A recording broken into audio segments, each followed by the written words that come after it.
Hello दोस्तों। आज हम एक ऐसी मूवी के बारे में बताने जा रहे हैं जिसमें हॉरर ड्रामा रोमांस रिवेंज वो सब कुछ है जो मूवी में चार चांद लगाता है।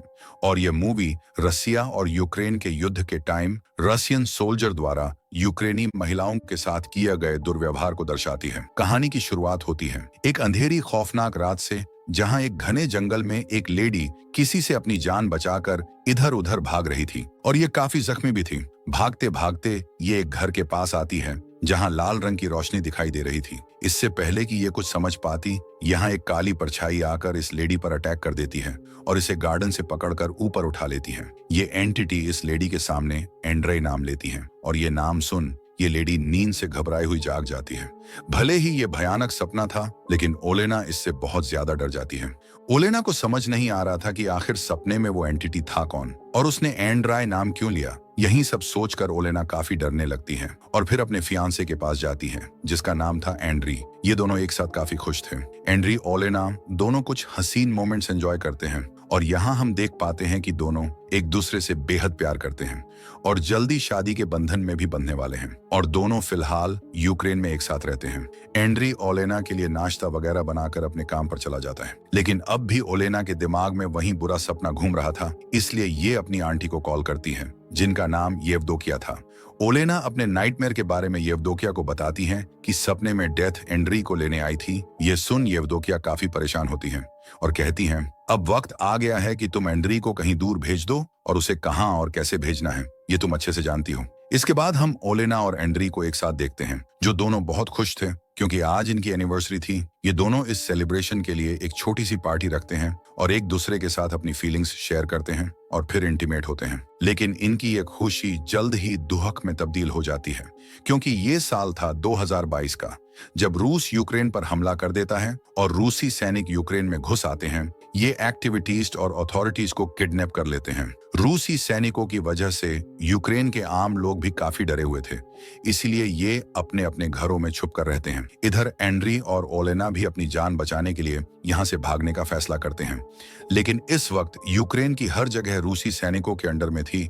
इसलिए ओलेना एंड्री से कहती हैं कि हमें आंटी येवदोकिया के पास चले जाना चाहिए, क्योंकि आंटी येवदोकिया का घर शहरी इलाके से दूर जंगल के बीचों बीच सुनसान जगह में बना हुआ था। ये घर वर्ल्ड वॉर के टाइम पर भी था, जहां कोई भी सैनिक नहीं पहुंच पाया था। इसीलिए ओलेना एंड्री से वहीं चलने की जिद करती है और एंड्री भी मान जाता है और दोनों गाड़ी में बैठकर जा ही रहे होते हैं कि रास्ते में कुछ रूसी सैनिक इनकी गाड़ी रोक लेते हैं और इनसे पूछताछ करने लगते हैं और इनकी तलाशी भी लेते हैं। एंड्री इनसे बचने के लिए काफी अच्छे से बात करता है, पर ये रूसी सैनिक ओलेना के साथ मिसबिहेव करना शुरू कर देते हैं।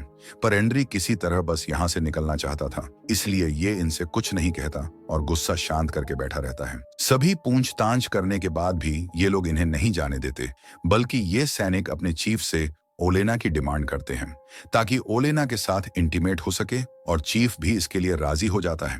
परमिशन मिलते ही ये सैनिक ओलेना के पास पहुंच जाते हैं और उसे टच करने की कोशिश करते हैं, लेकिन ये सब देख एंड्रे का खून खोल जाता है और ये इन सैनिकों पर गोलियां चलाना शुरू कर देता है। इस अटैक में एक सोल्जर मारा जाता है, जबकि दूसरे सोल्जर का पैर काफी ज्यादा जख्मी हो जाता है। जैसे तैसे ये दोनों बचते बचाते अपनी आंटी येवदोकिया के घर आ जाते हैं। घर पहुंचने के बाद ओलेना अपने डॉग को जल्दी से गाड़ी से बाहर निकालती है, क्योंकि गोलियां चलने के दौरान ये भी काफी जख्मी हो गया था। इसलिए ये डॉग के ट्रीटमेंट के लिए डॉग को आंटी को सौंप देती है।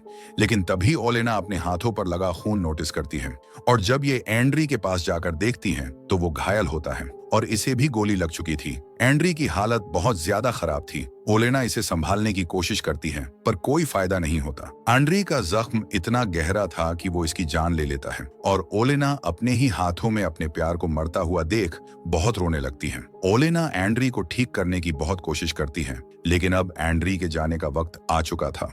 डेथ एंड्री को लेकर अपने साथ चली जाती है और यही साइन ओलेना को बार बार अपने सपनों में भी मिल रहा था, जो कि अब सच हो चुका था। इधर हम उन्हीं सैनिकों को देखते हैं जो अब ऐसे साथ बिहेव कर रहे थे जैसे कुछ हुआ ही ना हो। ये बिना किसी दुख के अपने सैनिक साथियों का जरूरी सामान निकाल लेते हैं और जो ज़ेखेशमी होते हैं उन्हें ट्रीटमेंट देकर बेफिक्र होकर बैठ जाते हैं। ओलेना के लिए एंड्री की मौत को एक्सेप्ट करना बहुत मुश्किल था। ये एंड्री की डेड बॉडी को देखकर फूट फूट कर रोने लगती है ओलेना को इतना परेशान और बदहवास देख आंटी येवदोकिया इसके पास आती हैं और इसे समझाते हुए कहती हैं सब ठीक हो जाएगा। इस पर ओलेना कहती है कि मुझे कुछ ठीक नहीं करना, बस मुझे एंड्री चाहिए।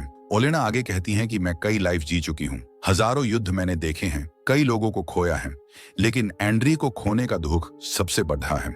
मैंने पहली बार एडीएन नराई के साथ एक नॉर्मल लड़की बनकर प्यार को फील किया था, लेकिन मुझसे ये खुशी भी छीन ली गई। ओलेना फैसला करती हैं कि जिन लोगों की वजह से एंड्री की जान गई है, अब वो उनको भी सुकून से नहीं जीने देगी, बल्कि उन्हें तड़पा कर मौत की नींद सुलाएगी। ओलेना कहती हैं कि मैं उनका जीना इतना मुश्किल बना दूंगी कि उन्हें जिंदगी से ज्यादा मौत आसान लगेगी। इतना कहकर ओलेना यहाँ से जाने लगती हैं और आंटी येवदोकिया से एंड्री की डेड बॉडी जलाने को कहती हैं, जबकि खुद कुल्हाड़ी लेकर यहाँ से घर में बनी एक सीक्रेट दीवार के पास जाती है और कुल्हाड़ी की मदद से इसे तोड़ने लगती है और फिर दीवार तोड़कर एक सीक्रेट चैम्बर में चली जाती है। इसमें ब्लैक मैजिक और सुपरनैचुरल चीजें मौजूद थीं, जो कि काफी खतरनाक थीं। ओलेना एक मैजिकल मिरर के सामने जाकर खड़ी हो जाती हैं और एक एक कर अपने सारे कपड़े उतार देती हैं और यहाँ हम देखते हैं कि ओलेना के दोनों हाथों की कलाई पर टैटूज बने हुए हैं, जबकि जादुई शीशे में देखने पर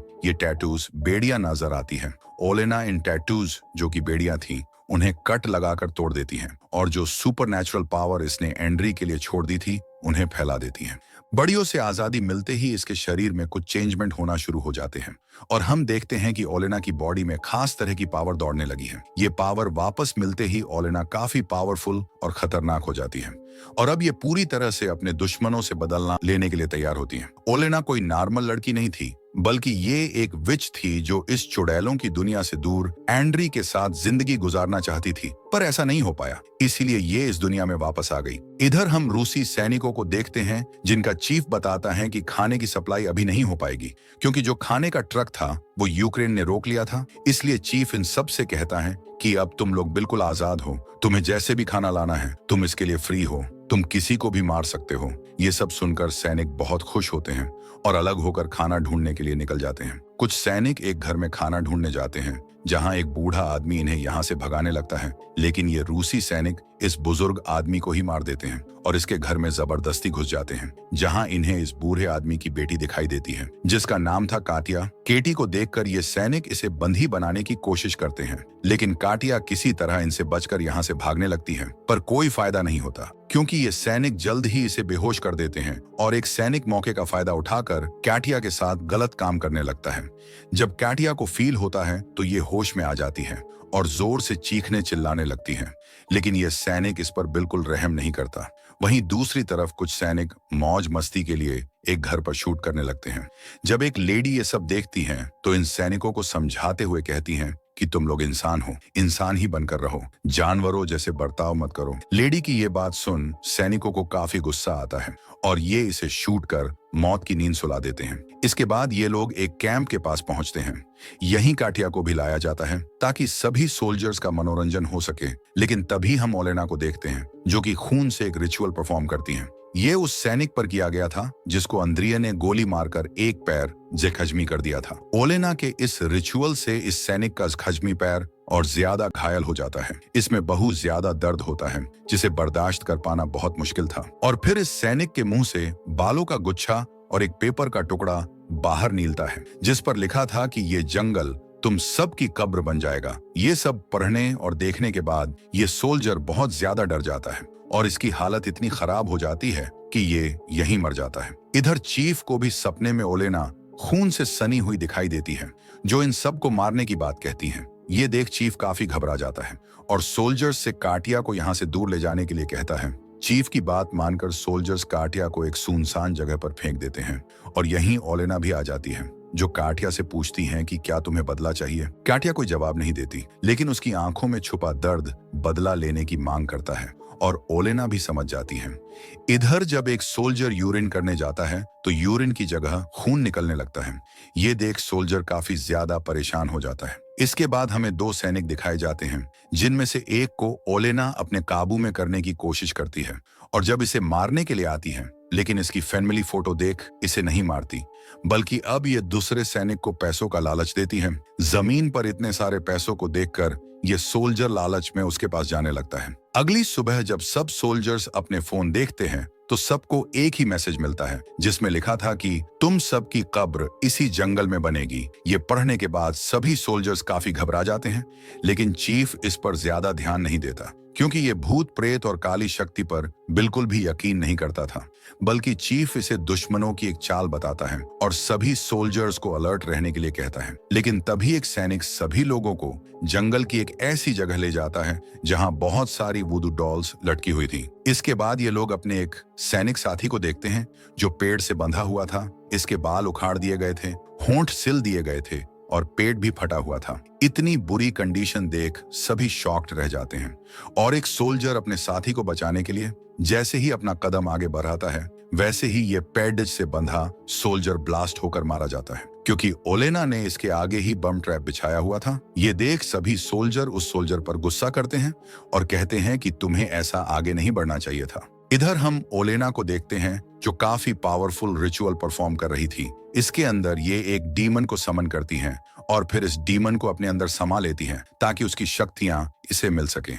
जब येवदोकिया अपने घर के बाहर निकलकर देखती हैं तो वहां बहुत सारी डेड बर्ड्स की बारिश होती है। ये देख येवदोकिया डर कर जल्दी से ओलेना के पास आ जाती हैं और जब ओलेना को देखती हैं तो समझ जाती हैं ओलेना अपने बदले को लेने के लिए काफी आगे बढ़ चुकी हैं। ये सब ओलेना के लिए भी काफी डेंजर था, इसलिए येवदोकिया ओलेना को समझाने की कोशिश करती हैं कि तुमने अगर ये सब अभी नहीं रोका तो इसका खामियाजा तुम्हें भी भुगतना होगा। लेकिन ओलेना इसकी एक नहीं सुनती और कहती है कि मुझे अपने अंजाम की परवाह नहीं है, मैं बस अपने बदले के लिए किसी भी हद तक जा सकती हूँ। मैं मर भी गई तो मुझे कोई गम नहीं। ये सुन येवदोकिया कहती है कि मैंने ही तुम्हें विच बनाकर एक नई जिंदगी दी थी और अब तुम मुझे ही अकेला छोड़कर जाना चाहती हो। ओलेना येवदोकिया की कोई भी बात नहीं सुनती। इधर हम एक सैनिक को देखते हैं जिसे अपनी फैन मिली फोटो मिली थी। इस फोटो में उसकी वाइफ और उसका बेटा खून से सना हुआ था क्योंकि ओलेना ने इन दोनों को मार दिया था और इसी फोटो की मदद से इन्हें मारने के लिए रिचुअल भी परफॉर्म किया था। ये देख सोल्जर बहुत डर जाता है और अपनी फैन मिली को देखने के लिए घर जाने की जिद करने लगता है, लेकिन चीफ शहर जाने की इजाजत नहीं देता, इसलिए ये खुद ही टैंक लेकर निकल पड़ता है। पर रास्ते में ओलेना इसके साथ माइंड गेम खेलती है और अपने दिमाग की इसी उलझन में फंसकर ये अपने ही दो साथियों को टैंक से कुचलकर मार देता है। ये देख बाकी सोल्जर्स इसे खूब मारते हैं, हालांकि ये इन्हें सब समझाने की कोशिश करता है, पर ये लोग इसकी कोई बात नहीं मानते। वहीं दूसरी तरफ कैंप पर बॉम्ब अटैक हो जाता है जिससे बचकर सब लोग इधर उधर बिखर जाते हैं और एक सोल्जर जंगल में आ जाता है। इसी ने उस मासूम लेडी को मारा था, इसलिए यहाँ इसे लेडी की साइकिल दिखाई देने लगती है और फिर लेडी का भूत भी इसे डराने लगता है।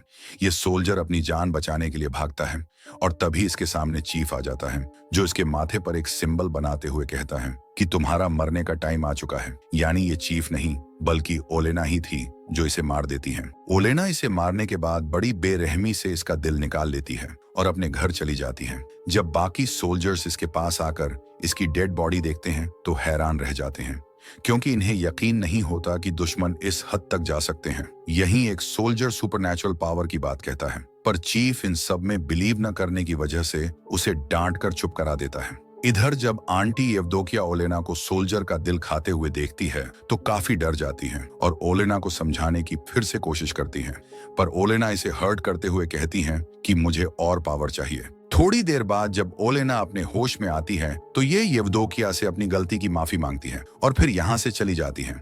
येवदोकिया भी अब ओलेना को देखकर उससे डरने लगती है क्योंकि बदले की आग में वो न सिर्फ अपनी असली पहचान खो रही थी बल्कि एक बुरी विच में भी बदलती जा रही थी। रात को ओलेना सैनिकों के कैंप में जाती है और वहां सबके लिए वार्निंग छोड़ जाती है।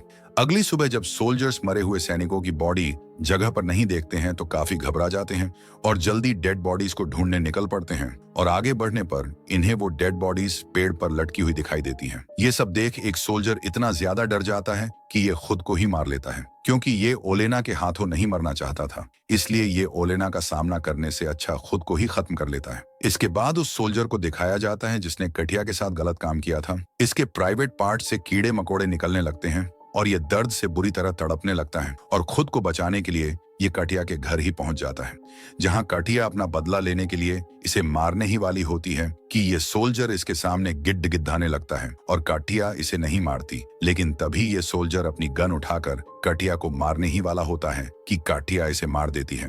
वहीं दूसरी तरफ ओलेना सभी सोल्जर्स को दिखाई देती है, जिसे पकड़ने के लिए सब इसका पीछा करते हैं और दो सैनिक तो आपस में ही भिड़ जाते हैं और एक दूसरे को मार देते हैं, जबकि चीफ और बाकी सैनिक ओलेना को शूट करने लगते हैं, जिससे ओलेना काफी जख्मी हो जाती है और ये जान बचाने के लिए तुरंत घर आ जाती है। येवदोकिया ओलेना के शरीर से बुलेट्स निकालती हैं और कहती हैं कि हर एक मौत का बदला तुम्हें खुद चुकाना होगा और आखिरी चीफ को मारने के साथ तुम भी खत्म हो जाओगी, क्योंकि यही डील ओलेना ने कर रखी थी। येवदोकिया अब भी इस खेल को यहीं रोकने के लिए कहती हैं, पर ओलेना नहीं मानती। एक एक कर ओलेना सभी सोल्जर्स को मार देती है, पर चीफ इसके काबू में नहीं आता, बल्कि ओलेना को पकड़कर उसके साथ गलत काम करने लगता है। पर तभी हम देखते हैं कि ओलेना उसके पीछे खड़ी है, यानी ये जिसके साथ गलत काम कर रहा था वो इसी का सोल्जर था और ये सब ओलेना का मायाजाल था। ओलेना चीफ को तड़पाने लगती है और मारने ही वाली होती है कि तभी यहाँ आंटी येवदोकिया आ जाती है।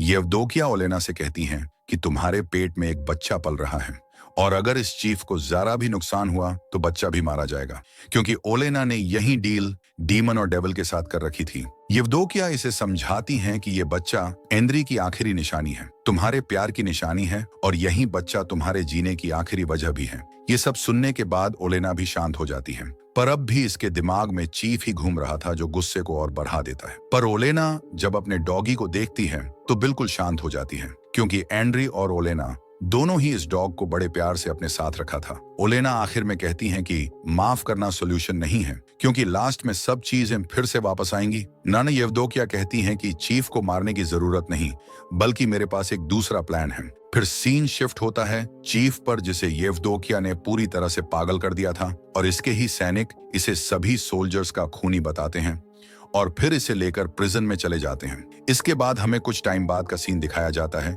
जहां हम ओलेना को देखते हैं, जिसने एक बच्चे को जन्म दिया है और अब ये इसी के साथ अपनी जिंदगी की नई शुरू करेगी और इसका बदला भी पूरा हो चुका है और इसी के साथ ये मूवी यहीं खत्म हो जाती है। तो कैसी लगी आपको ये खौफनाक मूवी, कमेंट में जरूर बताइए। मिलते हैं अगली वीडियो में, तब तक के लिए bye bye and take care.